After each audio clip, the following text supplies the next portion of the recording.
So, for example, when you get to the water crystal,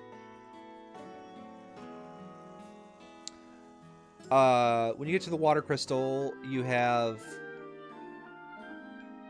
Bard. So there's really no reason to use Bard in the older versions of the game. They don't do anything. But in this version, they get the sing command from the 3D version. And it's really good. It's really, really, really good. It won't really carry you in the final battle itself, but probably not anyway. I think this guy only sells the same stuff that the previous... Yeah, plus the Great Bow, but we're about to get a free one of those. And this guy, I think, sells the Thunder Spell. Correct.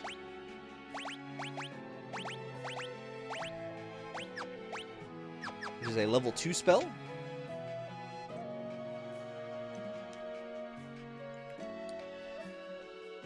But anyway. The Viking...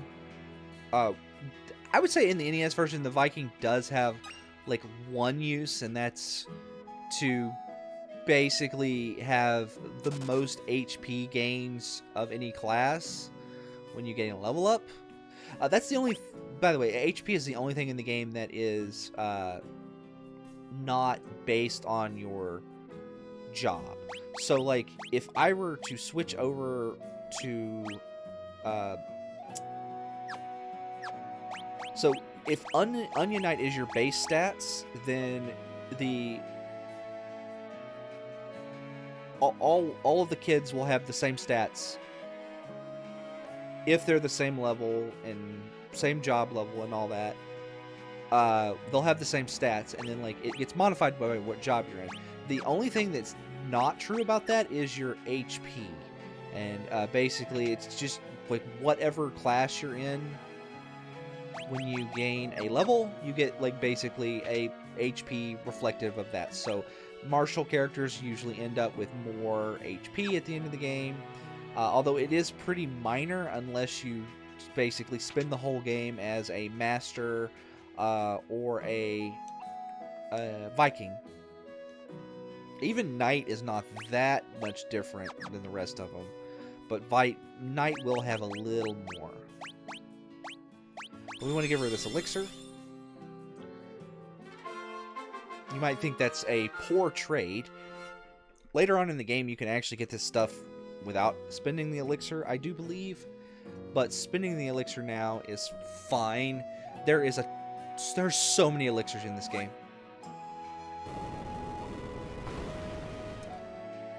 It's not even like a joke to say there are just so many elixirs.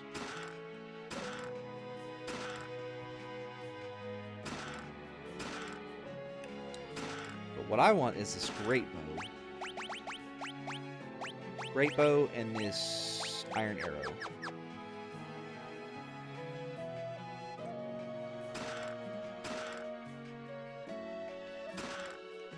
There's going to be a lot of flying enemies in the next dungeon, and I want my fighter to be able to one-shot them. Let me see. Where is it? Sorts. Items. Gnomish Bread casts the Sight spell. It is basically useless in this game, but whatever. Well, that's not 100% true. If you cast the Sight spell, what it will do is it will bring up a world map and show you all of the... if you cast it on the world map, it will bring up the world map right here, but it will show all of the dots, even the one you haven't been to, and the ones that you haven't been to already will be great. So you can kind of like, if you're achievement hunting, you can kind of use that to kind of gauge where have I not been yet.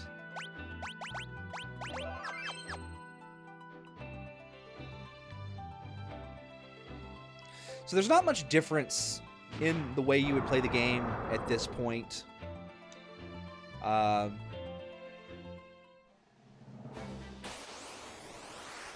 in this quote-unquote challenge run. We're going to have everybody defend, except for the fighter. And I'm going to do this because we got a preemptive attack. So there's like 2 monsters on here that you really want to watch out for. I'm going to put you in the back row. There's really 2 monsters you want to watch out for. That Firefly can cast the fire spell. And you can, is it these Rooks? There's a monster up here that can turn you to stone.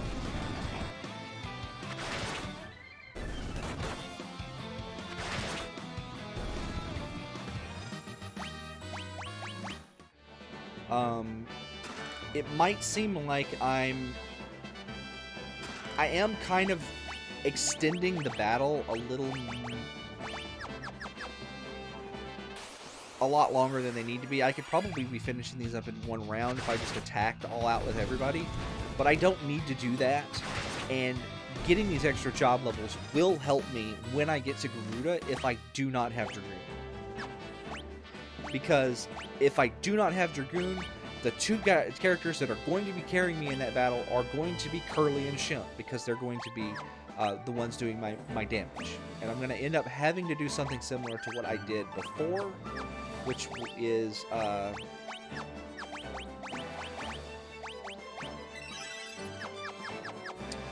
basically hope that I could just put out enough DPS with my magic before he kills me, and like use my 2 melee characters to just... Oh, that's not good. So you attack, you defend, you defend. Oh, you know what I should do? I should kill these guys with a spell.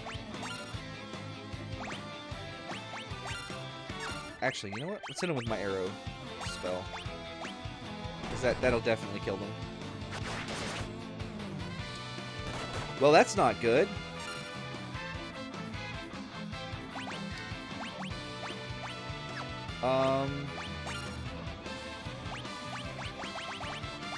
Yeah, you know what? I've got these Phoenix down, so we're gonna just use them.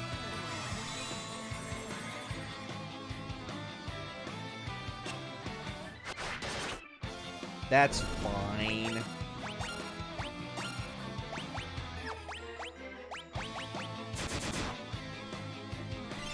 Just, finish these guys off.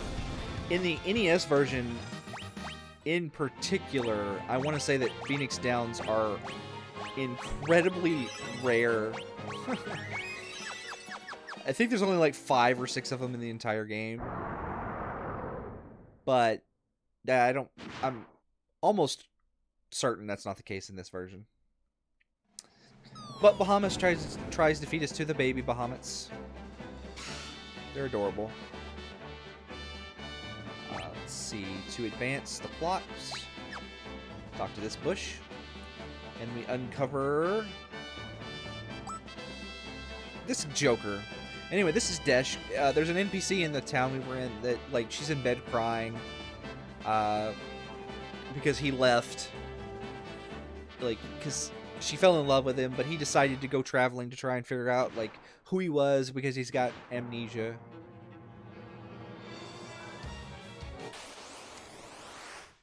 But, yeah. So this is Bahamut. He's going to destroy us. You're supposed to run away.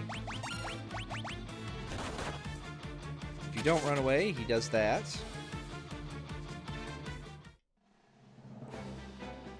Thankfully, walking 6 inches will cause Bahamuts to lose interest in you.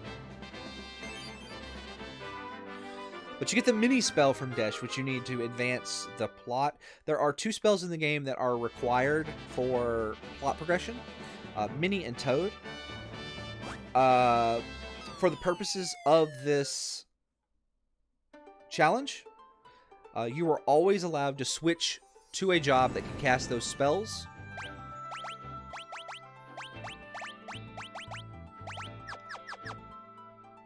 To advance the plot. Just as long as you switch back when you're done casting it, because the spells itself, the status. So because the mini status itself doesn't wear off. So like it's not considered a negative status. So like staying in inns and stuff like that doesn't cause it to wear off. But we gotta cast Mini on ourselves to get down here. To go into Tozus. And Tozus. No, we good. We just stayed at the, we just drank some water. Alright. Plenty of items there.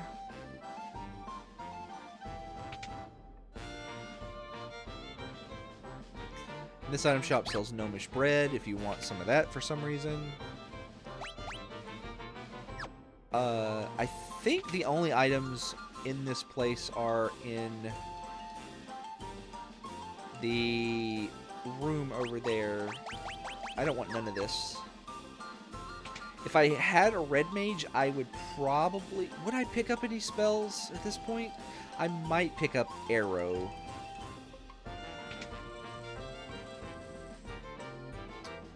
That's actually a really tough decision. It's like, would I pick up arrow? I don't know.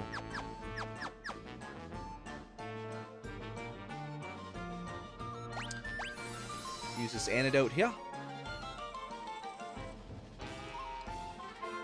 And we learn Shelko's shortcuts. Ooh.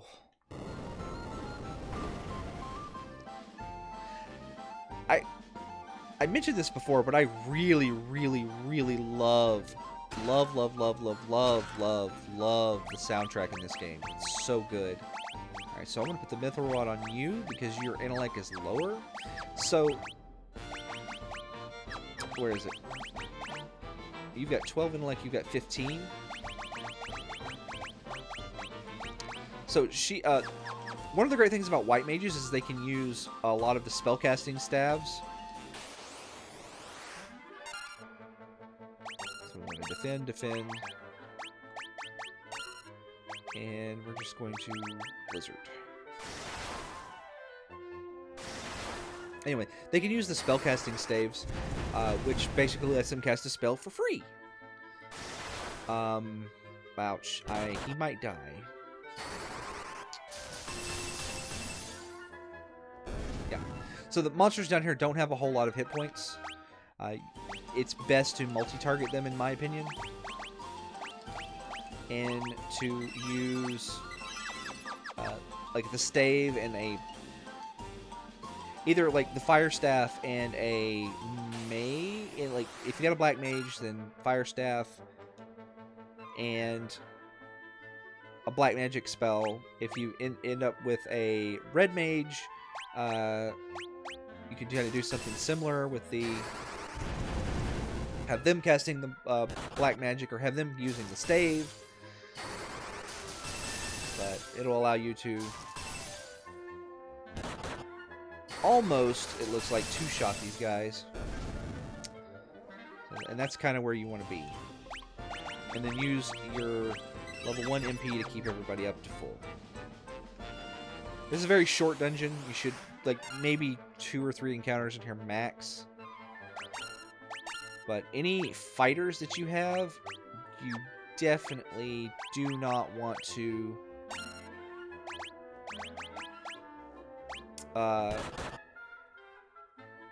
if you're playing a regular game, switch everybody to a black mage or white mage.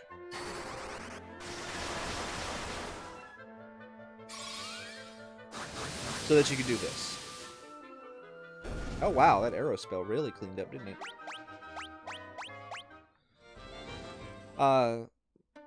Okay, so now we want to do magic. I'm gonna cure this. Cure that. We're done with that for now. And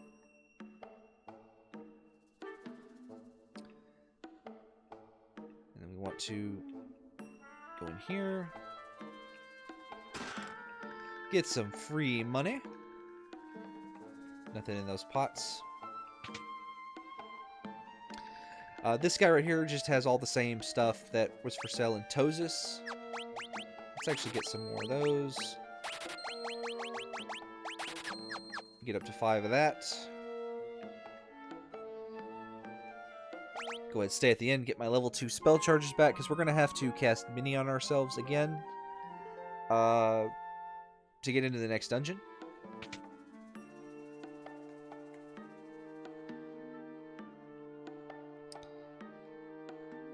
Alright, move NPC. If you look on the mini-map there, you can see that little spring on the right there. That's the revival spring. So if you have any dead people, you can bring them back to life there. I think, like, if you're comparing this version and trying to do this rule set on,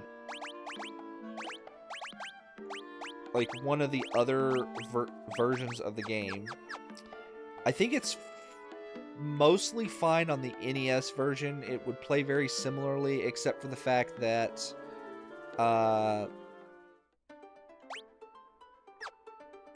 without a doubt, some of the jobs are just straight up useless in that. But you can kind of mitigate that by, like, at the end game you get Sage and, you know, Sage or Ninja. Although, probably the hardest version of the game to, like, do this rule set with. The 3D version, I think the biggest change in the early game is the fact that when you get the Wind Crystal, you actually get Thief is one of the options as well. So we're gonna defend, magic. I want to save that arrow spell. Fire and Blizzard. I really wish you wouldn't, like, gang up on absolutely one person like that, please. That's awful. Unfortunately, when you are miniaturized, your defense is set to 0. That doesn't really necessarily affect your magic defense, but anytime you get punched, obviously it's going to defend. You know what? We're just going to... My Black Mage might be strong enough to one-shot everything in here.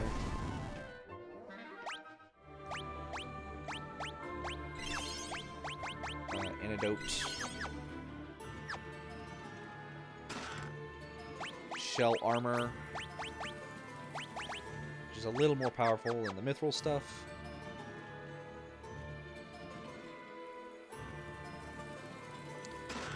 And we get a serpent sword in here, which is fine.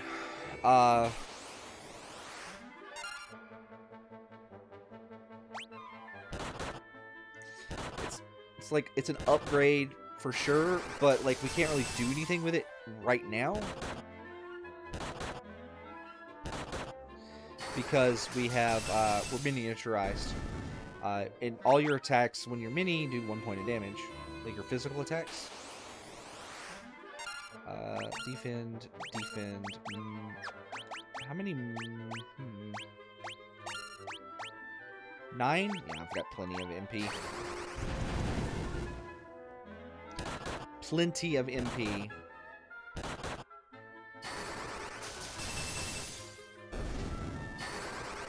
Nice.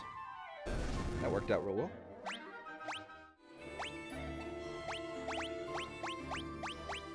As many times as I've been poisoned, maybe I should have picked up the Poisonous spell. I never buy it, but